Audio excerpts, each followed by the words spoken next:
Good evening, everyone. We'll give folks a few minutes to join us and then we will get started.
All right.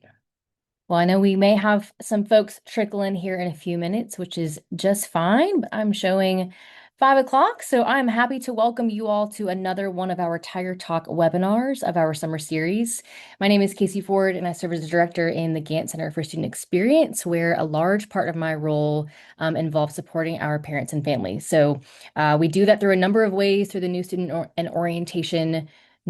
and family orientation process. Perhaps some of you have been to campus or will come to campus for one of our Ready, Set, Roar sessions. You all have guest access to our virtual orientation platform, which you may have seen before.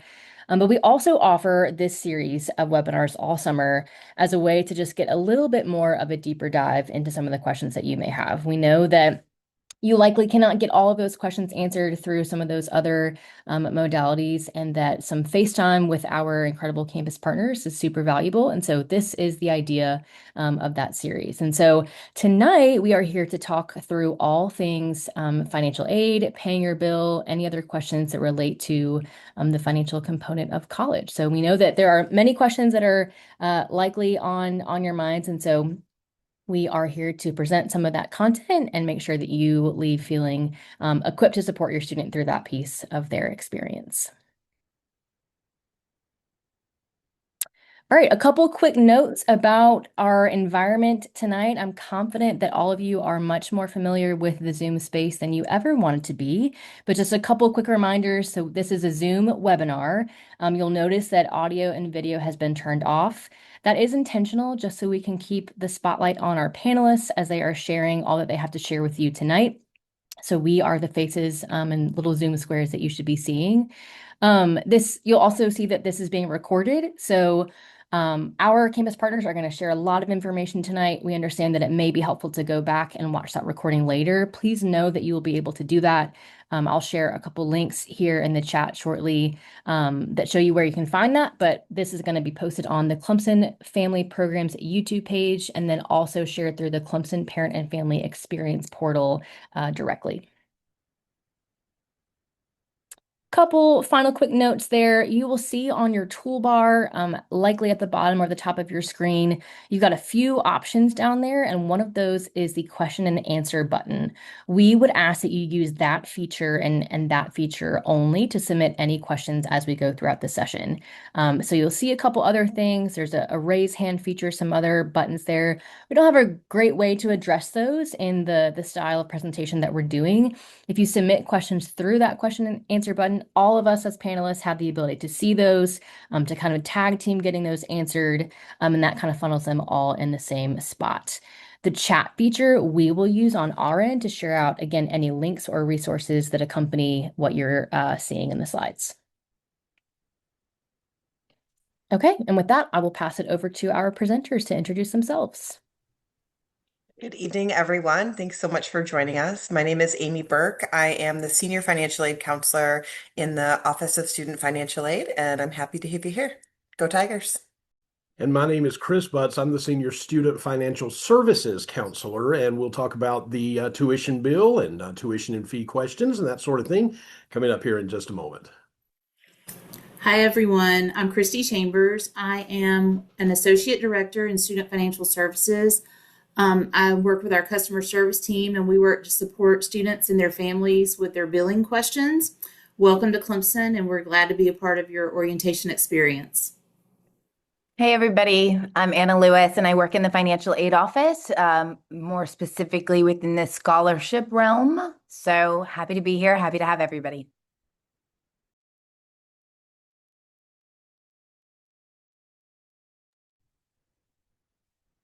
All right, kicking off our content, I believe, is Chris. Thank you, Casey. Just a rundown of the agenda so you'll know what's coming up. And as Casey mentioned, a lot of information is going to be coming your way. So do utilize that recording if you need to later on, if you miss something or need to go back and listen to something again. But on the student financial services side, I'll be talking to you about student communication, authorized users, tuition, fee payments, payment plans, and the all-important refund if that applies to you. And in a little bit following that, Amy will talk about student financial aid, privacy and communication with that office, and types of financial aid and some of the next steps, and then thinking ahead as you get set to begin your time here at Clemson University. But we'll begin by talking about a little bit about what we do here in the Office of Student Financial Services. We're also referred to as the billing office, the bursar's office. Student Financial Services, name very similar to Student Financial Aid, so we're going to try to differentiate between those two. But our office releases the tuition bill, and we manage the billing, the collection, the processing of the bill payment, assisting with payment plans. We answer all your tuition and fee questions via the phone, email. Some folks walk in to see us. And our office also processes one type of scholarship. So those outside and private scholarships, the one that comes from your Rotary Club or your local church, etc.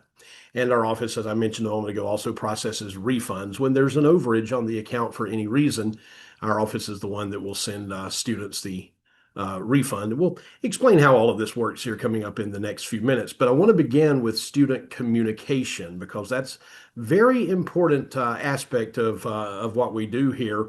And just want to let you know that everything that we do is sent electronically to the student's Clemson email. And I want to go ahead and mention that as we go ahead and move the slide there, if you want to, it's imperative that the student add authorized users.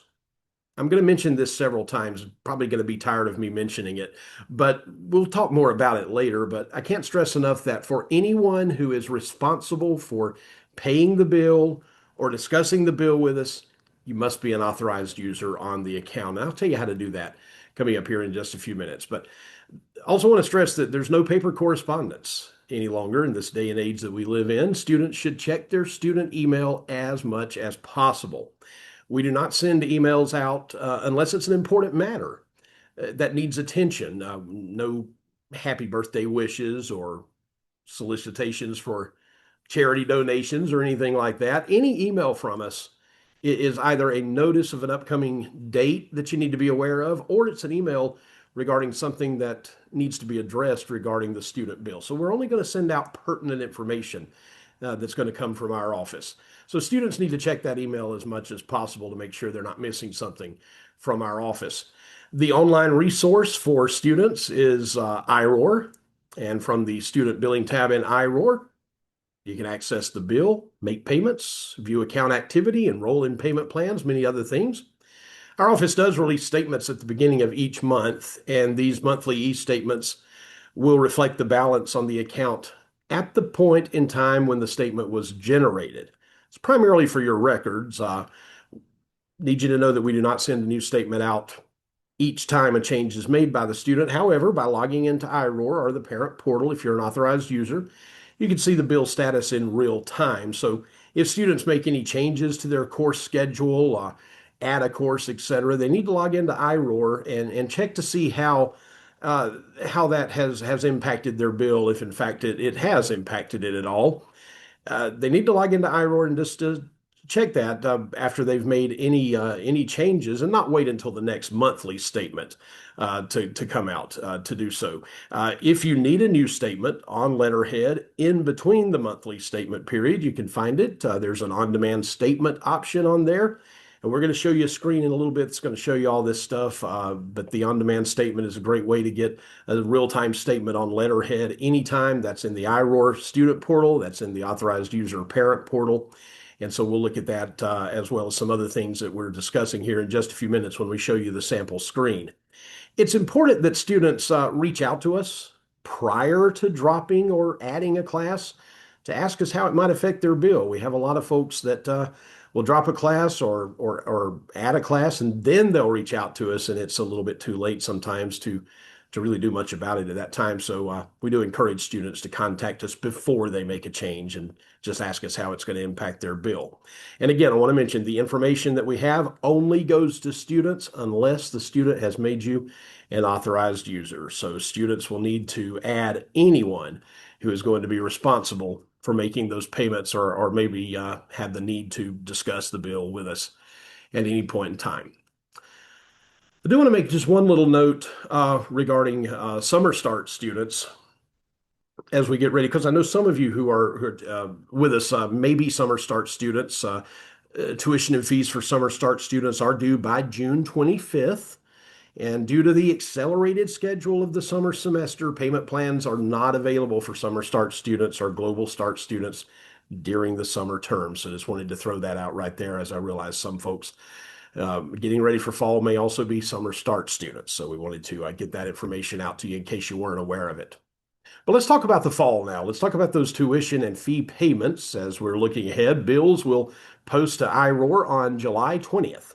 Monday, July 20th, and students and authorized users will get an email notifying them when those bills are available. The fall 2026 tuition and fees will be posted on our website as soon as the final numbers are available. The Clemson Board of Trustees is still in the approval process regarding rates for the 2026-27 academic year. And once that information gets to us, our programmers will update everything and get that information posted to our site. But the bill itself will be available on July 20th with a due date of August 13th, meaning the bill would need to be paid or a payment plan enrolled in by that date, August 13th. Now, when you get the bill, it's going to include the academic charges, the base tuition, mandatory fees, housing, dining. Speaking of the fees a little bit, you're going to see various fees on there. And, we get a lot of calls sometimes asking about the possibility of removing one of those fees. But if a fee appears on the bill, then it is mandatory based on the student criteria. So we're not at liberty really of removing any of those fees for any of those things you think you might not need. All of those fees are approved by the Board of Trustees, and our website has a great link to an explanation of each fee on our website. Of course, if you have any questions, anytime, feel free to contact us, and we'll be able to discuss it with you. But the bill that you get from us does not include textbooks or supplies or laptops or personal costs. Those will all vary depending upon the needs laid out in each course syllabus and by each professor. So those are the responsibility of the student. We do accept all major credit and debit cards. There is a 3% non-refundable processing fee for domestic cards. For international cards, that's 4.25%. So e-check is definitely the preferred method for you and for us on how you make that payment. We do take money order, a cashier's check here in the office. We do not accept any cash payments. We do accept prepaid plans from South Carolina, Texas, Florida, other states. Those are big ones, but from other states as well. If you are using, and we're not talking about a 529 right now, we're talking about a state prepaid plan. If you fall into that category, you can email your prepaid letter or card to prepaidplans@clemson.edu. That's plural, prepaidplans@clemson.edu. And of course, always include the student's name and ID number on any communication with us.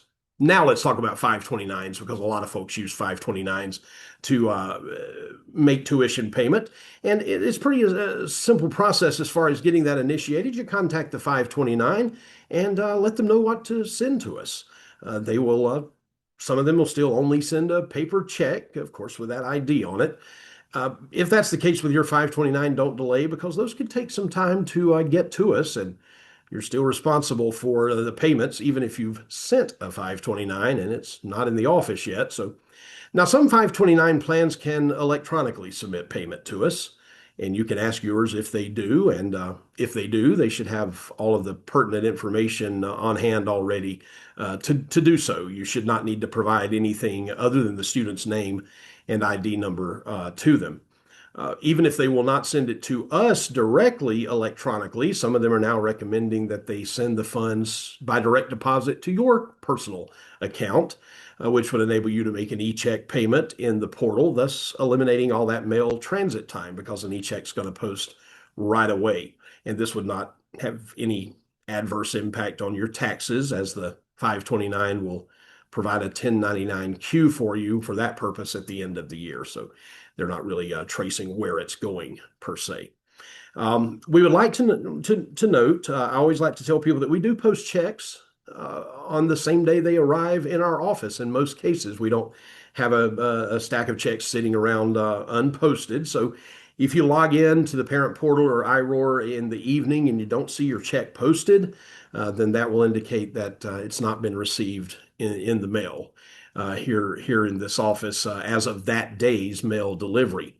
E-checks, though, are the best way to go since those post immediately to the account and they carry no additional fees or charges. But if you, and we're going to have the addresses on the screen for you here at the end, but I'll go ahead and run down. If you just want to jot them down, you can mail those 529s and outside scholarships to us at Clemson Student Financial Services. That's G as in George, -08, Sykes Hall, Clemson, South Carolina, 29634. And again, just make sure the student's name and ID number is on every check. And we will post that address for you here at the end of the webinar. As we move on to talk a little bit more about authorized users, and I told you were going to get tired of hearing me say it over and over, but think of this as HIPAA for education. It's very important. FERPA is the Family Educational Rights and Privacy Act, signed into law by President Ford in 1974. It's also known as the Buckley Amendment. And due to the guidelines set forth in that law, Student Financial Services cannot release billing or payment records or tax information to you unless your student has made you an authorized user. If you call our office, we can provide some general information, but nothing specific to the account if you're not an authorized user. So it's of paramount importance. Students can add authorized users by logging into iRoar, clicking that student billing tab, and go into the main billing page, and we'll show you on the sample screen in a few minutes exactly where the student does this. They would simply need to put in your name and your email address, and you would, the user, if you're a parent listening, would then receive an email with login information, and your email address would be your username, and it'll give you a temporary password that you can change once you log into the system. And again, on that next slide, I'm going to give you a visual of where the student adds authorized users. Being an authorized user will only give you billing and payment information, no grades or enrollment or other academic records. If you need other non-bill related access, you should reach out to those respective offices, as each office handles access and FERPA regulations individually. And Amy's going to talk in a few minutes about how financial aid would get the authorization, how that takes place in the financial aid office. Now, it is possible also for a person to be an authorized user but not have access to the tax information. So If you're a parent listening or if you're a student listening, it's imperative when adding users that the student check the box that indicates they are okay with sharing tax information with the authorized user. So if that box is not checked, we cannot provide 1098-T information, even if you are an authorized user, but that box is unchecked. So we're going to take a look on this slide, on this next slide here, of a sample student bill. This is what a student will see when they log into the billing side of iRoar, clicking on that student billing tab and selecting My Bill will bring them to this page. On the left side of the page, you see a place where we'll have announcements and dates, and there is our mailing address where you can send checks as well. This is a screenshot from the summer of 2025, but it still looks the same today. We have blocked out any information that would identify this sample student. But this is where in the announcement column there where you'll find any pertinent upcoming dates and important information that you may need to know. And then across that top purple bar, you can click to make a payment, set up a payment plan, admission deposits, refunds. There's a help button there to send an email to our office. And if you look at the center section of the page, the one labeled with the first heading student account, over on the right side, that's where the student will find their ID number. If you call us, we will need the student's ID number. It starts with a C followed by 8 digits. A lot of parents and authorized users will take a picture of the ID somehow or screenshot it somehow. So they'll have that because it's not going to pop up like automatically when you go into the parent portal. In this student account balance section, you see at the very top, it's going to show the balance. This particular student, the summer of 2025, had a balance of $4,650.75. It's a big orange button you can't miss right there that says make a payment. And to the left of that, enroll in a payment plan, view activity. That view activity button kind of gives you a little itemization of the charges, kind of like the on-demand statement gives you as well. This is what I referred to a few minutes ago, kind of as the bill in real time. And when you log in here, you're going to see the balance as it is currently based on any changes that the student may have made. So this number may differ from what you see on the statement that you got on the first of the month, but this one's the one that's going to be the current balance due. That view activity button is you can get a breakdown of charges for tuition, mandatory fees, any aid posted, any payments that you've made. So if you need a listing of fees or see what fees your student's being charged, this is where to look. People will sometimes call for a concise bill or an itemized bill, but this is going to be your best breakdown, either the view activity or the on-demand statement. In the center of the page, this is where you'll find payment plan activity if the student's enrolled in a payment plan. This particular student was enrolled in our summer payment plan, and she or he had an installment due on the 15th of June of last year for the full amount. And if you're in the fall term, if you're in the 4 payment plan, you'll see each installment listed there. And you can get more information about those installments, pay the plan off, or do whatever you need to do there. At the bottom of the page in that middle section, you see a heading labeled statements, and you see that button kind of shaded in blue there, that section for the on-demand statement, and that's where you would go to get a statement in real time on Clemson letterhead. And below that, you can get your most recent e-bill statement or your yearly 1098-T tax statement. This is the student view. As I mentioned, the parent portal is going to look different, but it's still pretty easy to navigate.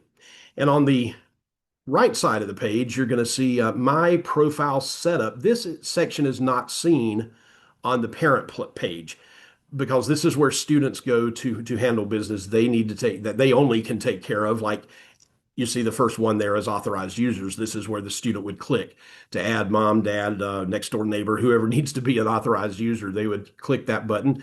They can add as many authorized users as they want, anyone that they feel would have the need at some point in time to discuss the student bill with us.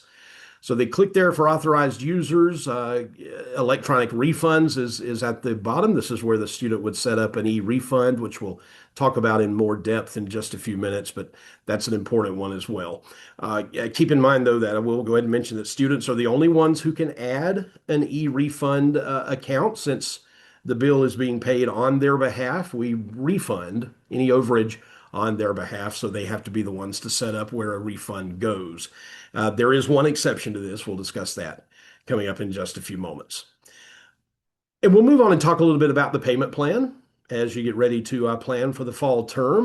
The payment plan will be available when bills are released. So the payment plan will be available on July 20th. Students or authorized users can sign up for plans or the plan in their respective portal. So the parent can sign up through the parent portal. The student can sign up through the iRoar portal. We offer a 4-payment plan. It does require auto draft authorization and a $75 non-refundable enrollment fee. And it's drafted the first Friday, August through November for the fall semester. Those payment plan dates for the fall and spring semesters have now been posted to our website at Student Financial Services, so you can check those out. But the draft will occur on the first Friday, August through November. You just need to be signed up by that tuition deadline of August 13th. And you're saying, wait a minute, how does that work? If the tuition deadline is August 13th, the first draft is August 1st. Well, if you sign up after the after the first Friday in August, then it's going to take that first installment as soon as you sign up and then get you on schedule for the rest of the installments. It's important to note, just fielding phone calls from parents and students get confused sometimes. It's important to note that the payment plan terms do not start when you sign up for the plan. Those dates are predetermined, the same for every student in the university. So it's the first Friday, August through November. Again, we do encourage e-check, not credit card for the 4-payment plan because of that 3% service charge. That's going to be charged each time. So you have 4 installments using the credit card. It's going to charge you an additional 3% with each installment. That's not true with an e-check. With an e-check, it's just the amount you owe and nothing else. We sometimes see people trying to use a 529 with a payment plan. That is definitely not recommended, since you would still have to have a banking account on file for the auto draft, and 529s just cannot be used for that purpose. There's no way in our system to set up a draft from a 529 account, and it's very hairy to try to get the checks and payments to us on time from the 529 if you're dealing with a payment plan. So we'd encourage you to not try to use a 529 with a payment plan. Most people just send those payments from a 529 all at once into us. And the final thing we're going to discuss on my side here is refunds. But before we get really deep into the refunds, I want to mention that it's so important that students reach out to us prior to dropping or adding a class to see how it's going to impact the bill, especially if the student plans to drop a class. The university and our office adhere to a strict date-driven schedule regarding adjustments to the cost related to a dropped class. This differs from the academic withdrawal calendar, so don't get the two confused. And this adjustment schedule can be found on our website, and it outlines the percentages of liability based on the withdrawal date. And since unforeseen things happen that may require a student to withdraw past the date for a full or partial adjustment, then we encourage students and parents to consider using something called GradGuard.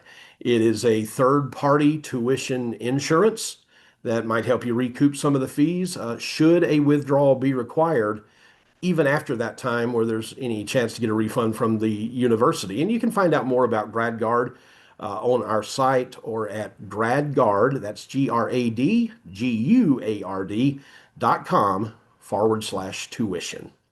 So there are various circumstances that would result in a refund being owed to a student. You do not have to do anything to request your refund. If there is an overage, the system's automatically going to generate that refund. Student refunds will be dispersed the first week of classes for the fall semester. In the past, we've run actually 2 refund files that first week, and then we go to a normal schedule of doing a refund file every Tuesday. We prefer that each student sign up for an e-refund.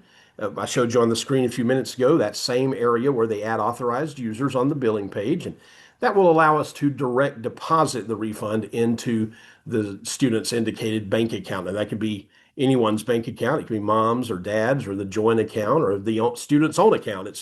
But the student has to be the one to specify the account that goes to. And if no direct deposit account is on file, then a paper check will be mailed in the student's name to the permanent address on file. We get this question a lot too. We do not hold credits for future semesters or hold any overage on the accounts. They must be refunded. So we encourage the student to sign up for direct deposit. Now, again, students are the only ones who can sign up for an e-refund with one exception that I mentioned, and it can be a little tricky. I'm going to go ahead and tell you about it. And it's particularly for the parents here. If you log into your authorized user portal, you'll see an option for direct deposit, but read that small print so you'll understand that option can only be used in the parent portal if the refund is due to an overage created, I should say, by the Parent Plus loan. So if you're not using that loan, there would be no option for the authorized user to set up an e-refund. But if you are using that loan, you have an overage due to that loan, then you, as the authorized user, can set up e-refund because it must go back to the borrower of the loan. So the authorized user has to be the borrower on the loan application to receive it by direct deposit, and all of your data, your name, your address, your email, has to match what's on the Parent Plus application. Otherwise, the system will just reject the direct deposit and send out a paper check to the address on that application if anything does not match. We've had instances where mother is the authorized user, set up the e-refund, but dad was the one who signed on the loan. And so the system's going to reject that as a direct deposit because the borrower on the loan does not match the authorized user. So just keep those things in mind. And as you go forward, and just keep in mind that all other refunds outside of Parent Plus would have to go directly to the student at the account that they've allocated, either by the refund method if they've signed up for that, or if that isn't set up, a physical check to the permanent address on file. All right, so I think that's pretty much that's the gist of. We do a lot of other things in this office, of course, but that's the gist of what we've got to discuss with you in this short time we have right now. I'm going to let Amy take over and tell you a lot about financial aid, and we'll get to those questions coming up here at the end. Thank you so much, Chris. I guess we'll first start with the next slide with what it is that we do in our office. So we process federal, state, university, and private aid. So things like scholarships, grants, loans, and the federal work study program. Our office also houses the residency office. In some schools, it's housed in a variety of places, but at Clemson, we house it here in the financial aid office. So if you have questions on the residency process, or if your student has been flagged as their residency in question, you would also address those questions to us. On the next slide, we will sort of begin to talk about our privacy and communication. So Chris mentioned earlier that they utilize the authorized user process to allow parents and students to contact their office. For our end of it, we will only communicate with students through their Clemson University email address. So if we send anything out and we need to communicate about their account, something we may need from them, that is going to go directly to their Clemson University student email account. So as Chris said, and I will reiterate, we know that college students are college students, but please encourage them to check their email at their Clemson email regularly in case we do need anything from them. We also do not send out anything that is not urgent or anything that does not require action on the student or parent's end. So we get this question a lot. Only students have access to log in to view their financial aid through iRoar. We do not offer a parallel parent portal for a student's aid. So please work with your student if you have questions about what their aid offer looks like, how they're going to accept that. All of that is done through the student's iRoar account. We're happy to discuss questions or answer questions, discuss the aid process with parents, families. Chris mentioned the next door neighbor, if that applies. So the way we sort of navigate the FERPA Privacy Act is there is a virtual form on the student's iRoar account, and they will complete that and include any humans that they would like to designate as someone that is able to contact our office via email or through a phone call or stop by, and we are happy to then share the details of that student's account. Basically, anyone that can contact us on the student's behalf. It is separate from the authorized user portal. So if you do the authorized user for the billing office, student financial services, you will also need to do the student will also need to do the FERPA waiver form in order for you to connect with us and have us be able to really speak frankly and in detail about your student's aid. It does not hold up the aid from applying to a student's bill. That's very important. We do not place holds on students' account that prevent aid from applying to a bill for something like a FERPA, a privacy form. That is not something that will hold up a student's aid at all. So if they forget and you call, we'll just need to remind them, but we'll be happy to answer in generalities. And I would offer that 95, 99% of the time, we're able to answer the question using general terms without disclosing any details of the student's account.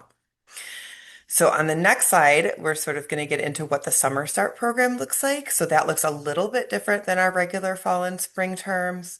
So for students starting in the summer, they needed to have completed, if they have not already, completed the 25-26 FAFSA. And that is because summer is the tail end, or Clemson treats it as the tail end of this most recent academic year, the 25-26 academic year. So for students enrolled in Summer Start, they will be offered $5,500 in direct student loans that they can use to help cover their expenses here for their summer enrollment, as well as any Pell Grant eligibility, which will be prorated based on their hours. Typically, Summer Start students are enrolled in between 6 or 7 hours. Those hours, we throw around a lot of terms, and I'm going to use the term CPOS, CPOS. It basically means the student must be enrolled in coursework that is required for their graduation. So then we'll just prorate their Pell Grant based on those hours, and then they can receive the full $5,500 for their 6 hours this summer. For those students who are enrolled in the Global Start program, that does look a little bit different. That's a 3-hour program, and so they are eligible for the federal Pell Grant, the prorated portion for those 3 hours that they are studying abroad this summer, as well as considering a Sallie Mae private loan, which is a private educational loan that will cover coursework when a student studies abroad. So that's sort of unique to summer. So moving on to the next slide, this gets into more of what fall and spring looks like. So I mentioned we handle scholarships in our office. One of them is our state scholarship program. So for students starting in the fall, they should already see on their iRoar account if they have been offered the Palmetto Fellow Scholarship, Life, or Hope. If they have not submitted their test scores because they applied as test optional and they are South Carolina residents, I do encourage you to have them submit their test scores, because while they may not have wanted to use their test score during the admissions process, they may still be eligible for state scholarship funding, and we don't have those scores to determine that. So also for Life Scholarship students, we receive final high school ranking reports. And we just need to ensure that those schools, the school your student attended, submits that to CHE, which is the Commission on Higher Education. And once we receive that ranking report, we can verify their eligibility and go ahead and pay that amount to their bill. Palmetto Fellows Awards, that's a little bit, there's a flow to it. So we try to look at students' admissions materials and determine if they are eligible for the Palmetto Fellows Scholarship. We do our best to make that estimation. If they are not eligible, or we're not able to make that determination, we will offer them the Life Scholarship instead. If it turns out that the student does become eligible for the Palmetto Fellow Award, we will update that automatically. The student does not need to do anything. We update the student's award. We will remove Life. We will add Palmetto Fellows and any accompanying university funding that goes with that. once CHE notifies us that the student has been approved and is eligible to receive the Palmetto Fellows Award.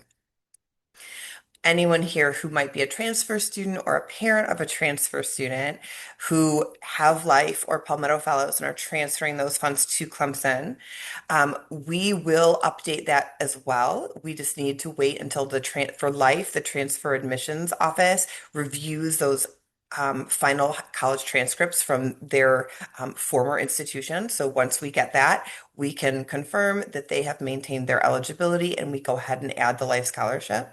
For Palmetto Fellows, if they had it at their former institution, they need to make sure that they have contacted CHE and make that official transfer request with them and say, hey, I was going to X school, but now I'm going to Clemson. Please transfer my funding to Clemson. And then we will make those updates as well, along with those college transcripts. And then on the next slide, we will start talking a little bit about university scholarships, though those work differently than state scholarships, but all university scholarships have been awarded. So we award those during the admissions those students are selected during the admissions process, and students who were awarded university scholarship funding based on their academic performance in high school, those are good for 8 semesters of enrollment. And what that means is, I always put this caveat on there, is some students, particularly engineering students, may take 1 or 2 semesters away from campus to complete a co-op, or I think there's another program, maybe visual arts, that needs to take an internship away from campus during their 4 years, what would traditionally be a 4-year degree program. This does not affect their eligibility as long as they are enrolled in the appropriate internship hour. It's like an internship class for 1 hour, or their 0 credit hour co-op class if they're gone during a fall or spring semester. We just roll those into the following semester when they are enrolled back on campus in traditional hours. We just ask that students email us and let us know, hey, I'm taking an internship next semester. Can you please, update my account? And we will be happy to do that. For students that did not receive a scholarship during the admissions process, we do consider all students for all aid every summer automatically. So once they complete their freshman year, that summer, we will go ahead and look at the eligibility requirements for our various university scholarships that we may have. And then sort of fill those in with eligible students. We generally start at a 4.0 and go down from there. And these scholarships look a little bit different. These are called restricted or named scholarships. They might be based specifically on a student's major, their high school, their county of residence, right? There might be different caveats based on that donors' specific requirements for those funds, but the student does not have to do a separate scholarship application. We will do that for them. Chris mentioned this earlier. If your student receives a scholarship from, say, Grandma's Garden Club of Greenville or wherever, they will need, once they receive those funds, either they will get the check and send it on to Clemson, or they may need to discuss with the scholarship administrator directly. And they will send the check to Clemson. And as Chris mentioned, just make sure that they include that CUID number in the memo line so we know exactly which student that we're going to apply those funds. And then moving on to the next slide, we start talking about grants. So grants work a little bit different than scholarships. Grants are traditionally, and not always, but traditionally based in a student's financial need rather than academic performance. So there's 3 categories of this. We have federal grants, which is the Pell Grant, and the federal SEOG, which is, we say SEOG because it's a mouthful. It's the Federal Supplemental Educational Opportunity Grant. We also have the South Carolina Need-Based Grant for our South Carolina students, and there are some university grant funds available for some of our out-of-state students. And then flipping forward, this is everyone's favorite part, is to talk about student loans. So we do offer, there are 3 different options for lending. So all students that complete the FAFSA will automatically be offered $5,500 in federal direct student loans. This is the federal loan limit for incoming freshman students, dependent incoming freshman students. You may, depending on your student and what your FAFSA data looked like, may see a either all unsubsidized loan, so $5,500 on a single line, or you may see that broken out as maybe you might see $3,500 in an unsubsidized loan, or sorry, $3,000 in unsubsidized and $2,000 in a subsidized loan. It might depending on what that FAFSA looks like. And there might be odd numbers depending on specifically where your student's eligibility fell. We will this year, moving into the 26-27 year, because the federal budget requirements changed, or as part of the federal budget, some requirements changed, I should say that. I mentioned earlier that Summer Start students can receive the full $5,500 for their 6 hours if they are enrolled in summer. That is because they are in the 25-26 academic year. Those regulations change moving into the 26-27 academic year, which starts in the fall. And so for students who are enrolled less than full time, and for federal aid, that is 12 credit hours, 12 CPOS hours. Those, remember I mentioned that, the hours that are required for a student to graduate. We will prorate those loan funds based on the number of hours of enrollment. And then the Parent Plus loan, I saw a question earlier in the Q&A. A parent was asking about the Parent Plus loan. This also changed moving into the 26-27 year. So for students who are starting university as first year students starting in the fall, they have new requirements. So they are limited to up to $20,000 per year or $65,000 lifetime limit. So you'll notice that $20,000 a year times 4 years is not $65,000. So just bearing that in mind, if you borrow the full $20,000 each of the first 3 years, you're only going to have $5,000 left in the senior year. Or you could divide it out and borrow less throughout the 4 years, however that works best for you and your family. This is a separate loan application, so parents will apply in their name. So the loan is in the parent's name, but applies directly to the student's bill. And they apply on the studentaid.gov site. This is the federal site. And our priority deadline is in 4 days. No panic. It's fine. Everyone's fine. So what we do ask is that you do submit it by June 15th if possible. And what this means is that priority deadline allows us to ensure that our loan team and our staff is able to process those funds and have them apply to the student's bill prior to it being due in mid-August. We will still process loans received after June 15th, absolutely. It's just that's the sort of the cutoff date where we can't really guarantee that the funds are applied to the bill prior to it being due. We will start processing those in mid to late July. This is based on several components, but there's some conversations, like digital conversations, right, that happen between us and the Department of Education. So we're hoping to start posting those in late July, if possible. And then the third option is going to be a private educational loan.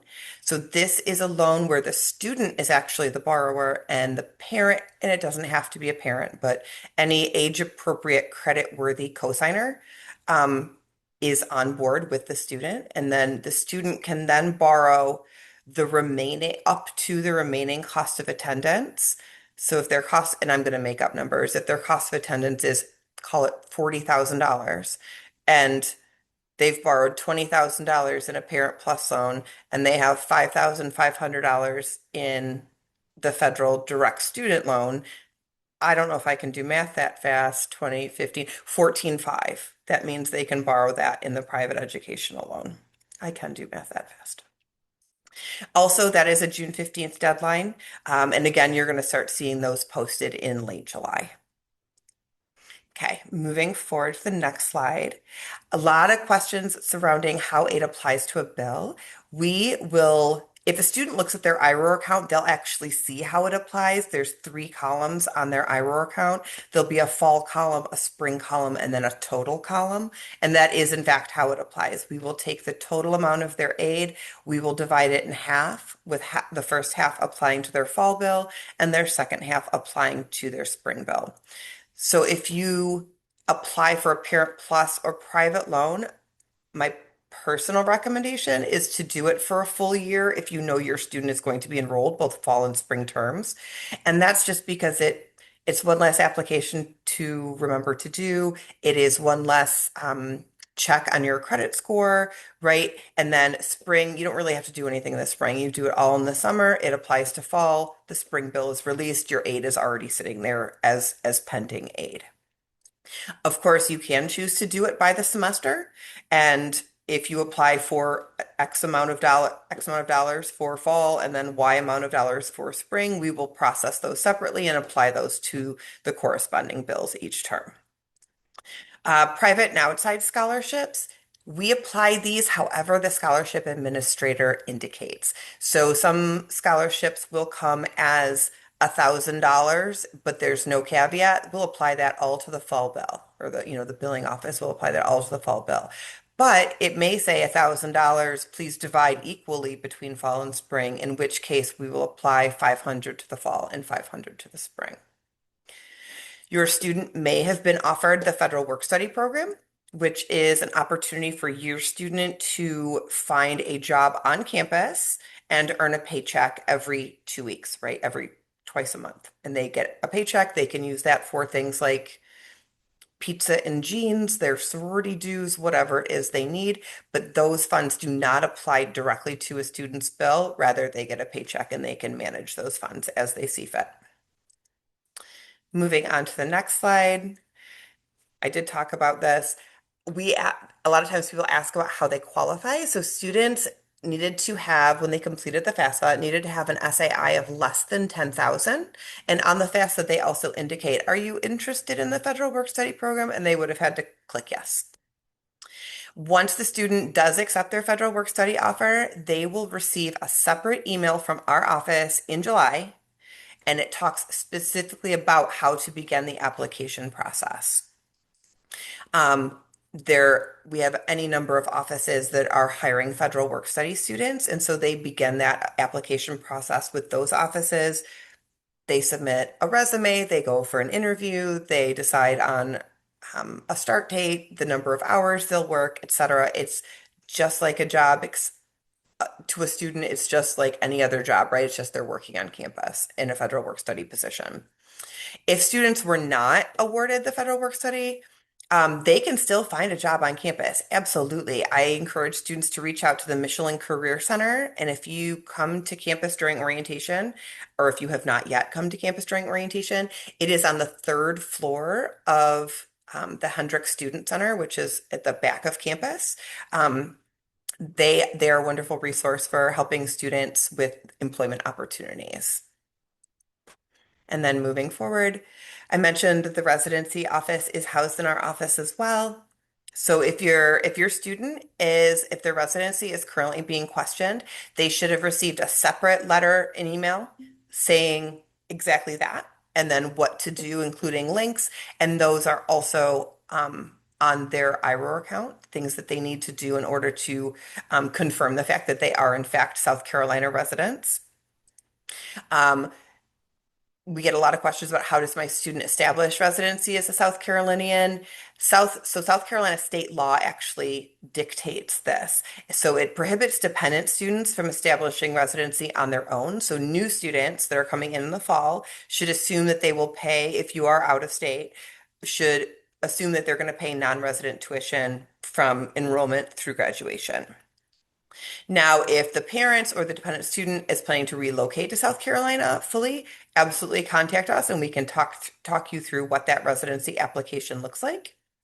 And then military members, again, are sort of separate from that even more, is veterans and dependents may also qualify for in-state tuition if they're stationed in South Carolina or if the student is using post 9/11 GI Bill. So if you have questions on either one of those any of that, please contact our office. We'll happily walk you through what that process looks like specific to you and your situation. And then the next step, I think, is my last slide, is moving forward. And I know that we have given, somebody just called it a fire hose of information in the chat, which I appreciate. We have dumped a lot of information on you. And so I'm asking students to think about even more things. So first, make sure students are logging into their iRoar account to check for any unsatisfied requirements, specifically final high school transcripts as related to the state scholarship program that we talked about, Life Scholarship. Also, make sure that they accept any scholarships, grants, or loans that might be in an offered status. If they plan on accepting those, please have them go in and take that action on their iRoar account. If students decide to accept their loan offers, they also need to do two more things. Accept it first on iRoar, and then they will go to the studentaid.gov site, and they just need to complete two things. They need to do their entrance loan counseling, which is sort of a crash course in what borrowing is and what it means to be a borrower. And then the loan agreement, or the MPN, which is the master promissory note, is them signing an agreement that they're going to pay those loans back. They do both of those on the studentaid.gov site, and they will receive two separate confirmation emails that those have been completed. We will start bringing those in from the Department of Education in July. So no panic if you know that your student has done it. They have those confirmation emails. Do not panic that their iRoar account has not been updated from requested to satisfied. Those will start to happen in July.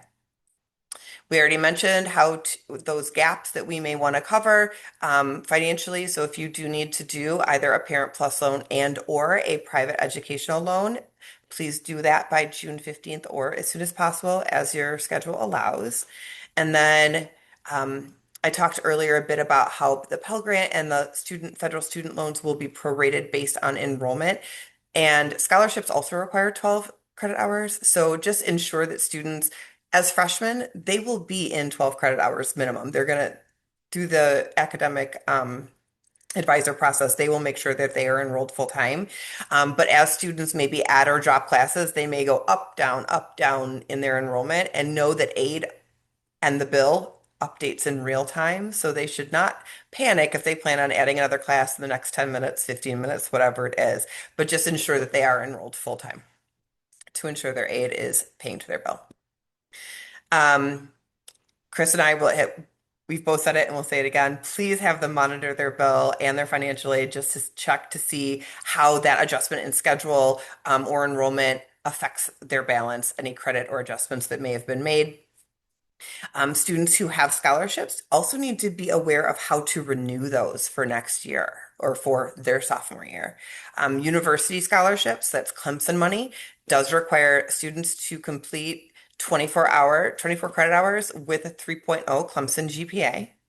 Palmetto Fellows requires students to complete 30 credit hours and a 3.0 Clemson GPA, although those 30 hours don't all have to be done at Clemson. Say they finish 27 hours at the end of spring with a 3.0 and the GPA is fine. They can take a summer class at their local technical college as long as they're to earn that additional 3 hours to get to 30, provided that their Clemson GPA is a 3.0.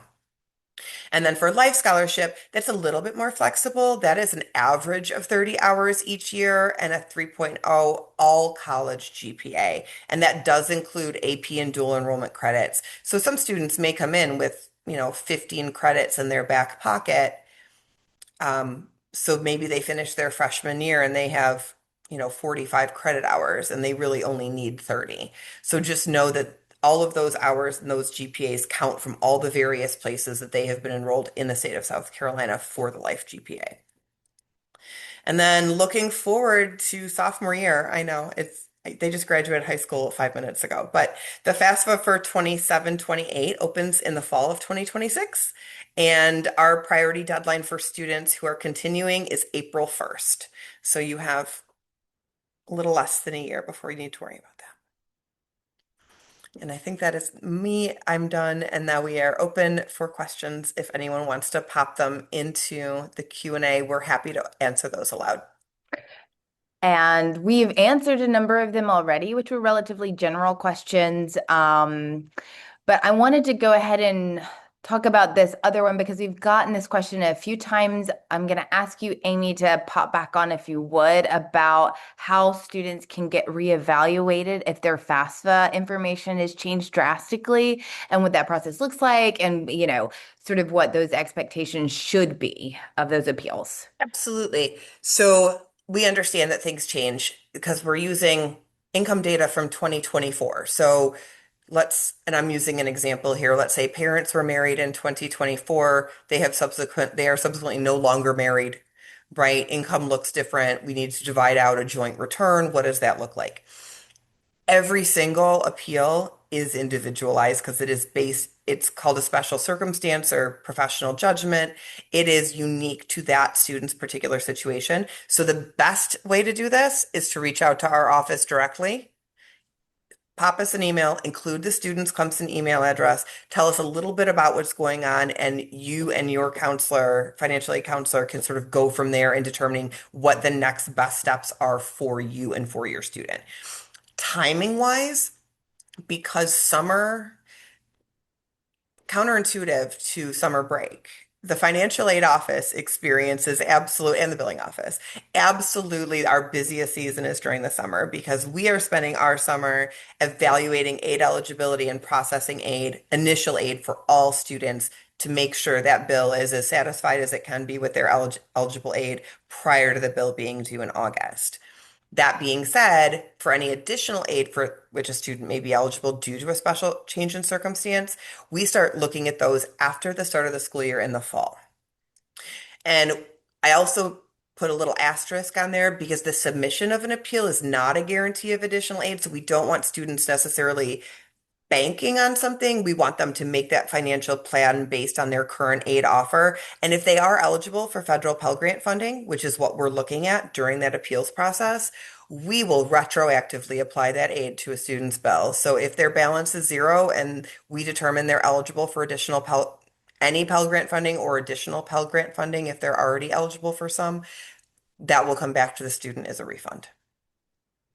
Very good. Thank you so much. Thank you. There's a very specific question about residency here and how parents who are relocating to South Carolina could potentially qualify for residency down the road because every situation is so different and work situations are different. You might be retiring in South Carolina, and so there are some differences with how you might qualify for in-state tuition if you are in fact permanently relocating to South Carolina. I would just encourage you to reach out directly to our office with your particular situation so that we can kind of walk you through that process. Now, Christy, can parents continue to send e-checks over the course of the semester year? They can, correct, for payment plans. That's no problem if they sign up for one. Right, I wasn't sure about this question. So, Yeah. Jill, if you want to rephrase that, I'll be glad to answer. But you can save your e-check information to continue to use that checking account, or you can choose not to save it if you're concerned about that. You can also sign up for a payment plan with an e-check. Very good. And Jill, if you do want to clarify about what you mean, we're happy to answer that more specifically. Amy, if parents are divorced, can each parent fill out a Parent Plus loan? And I'm assuming for the maximum amount, or is it by student? You want to talk about that? We've gotten that question a few times. Sure. They can alternate years, but it's for the student. The Yeah. student's cap is $65,000. So we get that a lot that maybe one year a parent does the Parent Plus loan, and then sophomore year the other parent does the Parent Plus loan, so on and so forth. But the student's cap is $65,000. So Now, can however you parents, decide to divide that as co-parents. sure, you could divide the maximum per year as parents. Sure. If both of you Yeah. want to do If you want, $10,000 for a year, you can do that. Absolutely. yeah. And I will offer something. I keep seeing people, and you may have popped in a little after Casey addressed this. We don't have any way of recognizing people that raise their hands in this particular webinar format. So if you have questions to the friends who may be raising their hands in the chat, please pop into the Q&A section and feel free to ask those questions. Yeah, that's where we're monitoring them. So please. I don't see any more live questions. We are still here for, I mean, another couple minutes at least, but it looks as though we might have answered everything. Does anybody have anything they'd like to add as a panelist that we might have glossed over?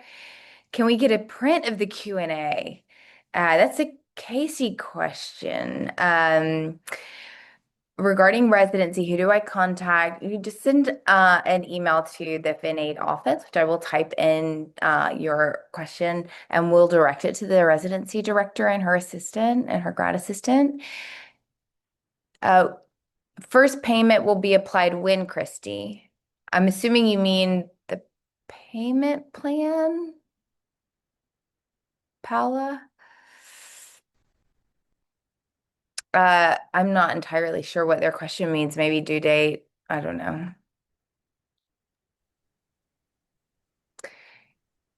Maybe rephrase that question.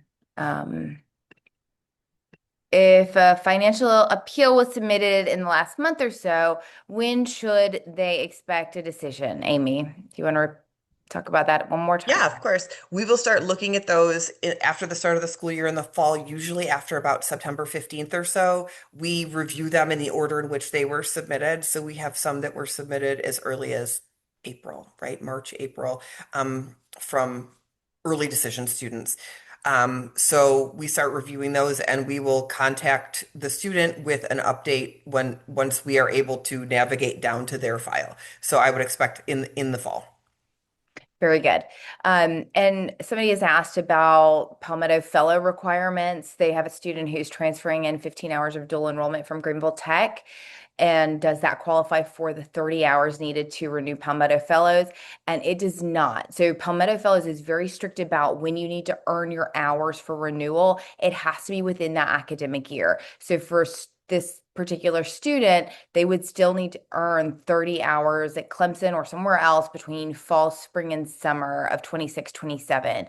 What the 15 hours from Greenville Tech will count towards, if applicable, if a student is in a STEM major and they've taken math classes, science classes at Greenville Tech, that will help them qualify for the enhancement, which does require 14 hours of math and science. So somebody's asked why students might need to send in test scores. Test scores are only for us to ensure that we have awarded all eligible life students. For some students who opted out of submitting test scores for admissions purposes, they may qualify for life. We just haven't applied it to their account yet because maybe their high school doesn't rank or they fall outside of that top 30% of their high school class.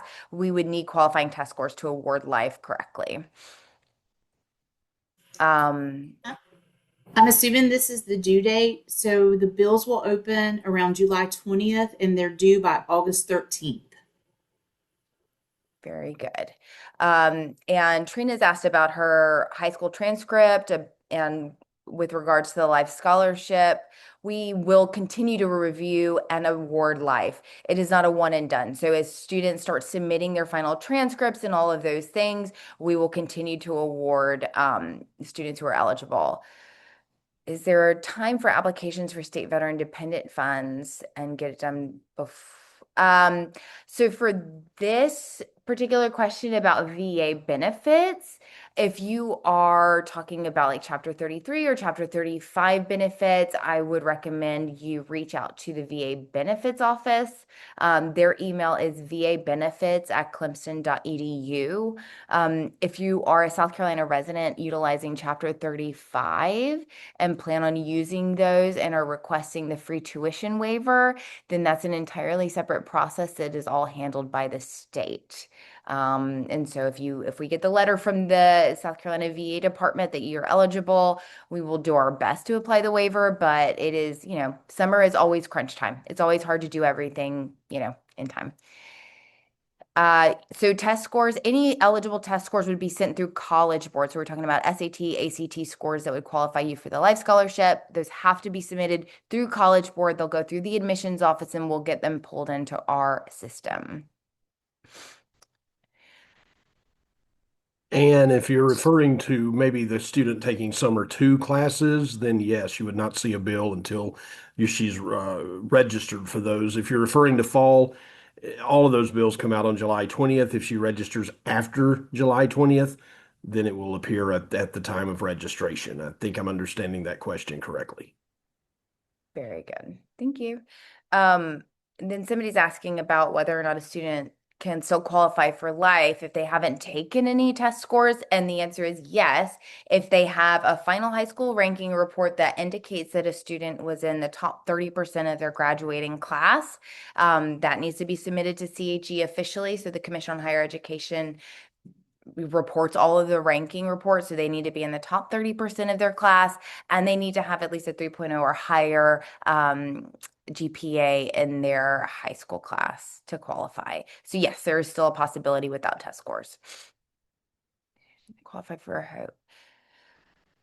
When is summer start tuition due again? It is due June 25th. As soon as the student registers for those courses, they should have a bill. I think Summer Start has a very good estimate on their website if your student hasn't already registered. Very good. And yes, if a life student is eligible, they should already see life in their iRoar account under awards. It should be offered. If you don't see it and think you should, please reach out, send us an email. We'll take a look and see why that might be. So this person has a question about life scholarship again. My student attended college in Georgia for his first 2 years. He's transferring to Clemson. So he will be eligible potentially for life starting in the fall. We will have to review all of the transcripts, any college transcripts that they have to verify eligibility for life. But he will have lost the previous 2 years of eligibility since he opted to attend out-of-state school. Again, we would be looking, if he's been enrolled for 2 years somewhere out of state, then the life scholarship requirement would be that he earn a total of 60 hours and have a 3.0 cumulative college GPA.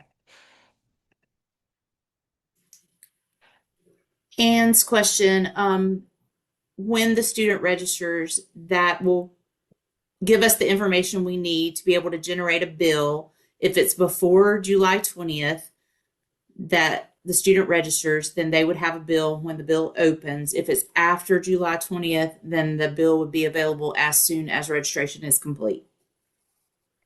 Very good. Somebody's asking about out-of-state ranking reports for Life Scholarship. I do want to make sure that we are very clear on the fact that the Life Scholarship is for South Carolina residents only. So if you are an out-of-state student, you will not qualify. However, if you are an in-state student who attended an out-of-state high school, ranking reports generally do not get submitted to the commission simply because the high school counselor would have to go in and rank all students in the graduating class according to the South Carolina grading scale. And most counselors refuse to do that. So no, ranking reports do not typically count for out-of-state students.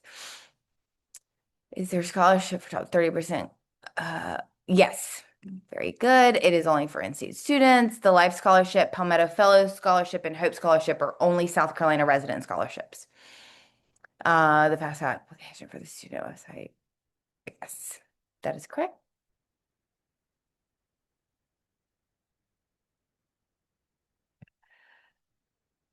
Anybody else? Might be it. Going once, twice. Any other questions? We'll let Chris take it from here. No. As you Okay. see there on the screen, contact information for the Office of Student Financial Services and the Office of Student Financial Aid. Of course, we do encourage you, if you need any of this information, to go back and watch the video, or let anyone who may have missed the live presentation to know that it's posted. This is our email address for any of your general questions, studentbillquestions@clemson.edu. And for financial aid, it's just FinAid, FINAID at clemson.edu to send us those questions. And that's our contact information, our phone hours, our live chat hours, our office hours. And we'll be here to assist you. And we're definitely looking forward to serving you as parents and you as students here as you begin your Clemson career. And we're always here to answer your questions. So we'll be happy to help you at any point in time. We want to thank you again just for simply taking the time to be here with us. These recordings will be available within the next week, and you can contact CU Families at clemson.edu. That is CU Families at clemson.edu if you have any questions. And I want to tell you a little bit about what's coming up orientation-wise in the next little bit. Some more Tiger Talks coming up. Supporting military-connected students will be next Wednesday, June 17th at 5 p.m. Navigating Student Life at Clemson will be Wednesday, July 1st at 6 p.m. Preparing for Family Weekend, Wednesday, July 8th at 6 p.m. And getting closer here, the Family to Family panel on Wednesday, July 29th at 6 p.m. And then the Tiger Talk on the next steps for success, Wednesday, August 5th at 5 p.m. as students get ready to hop in for their Clemson career here coming up in August. For those of you who are not already starting summer start this year. But we do wish you all the best. And we'll be here, Financial Aid, Financial Services, to help you and answer all your questions as you navigate what can sometimes be a confusing path. But we will always be willing to help you or find someone who can. So just reach out to us. And guys, if there's nothing else with that, we will say see you later from here. And again, look for those recordings to be posted and reach out to us if you need to. All right.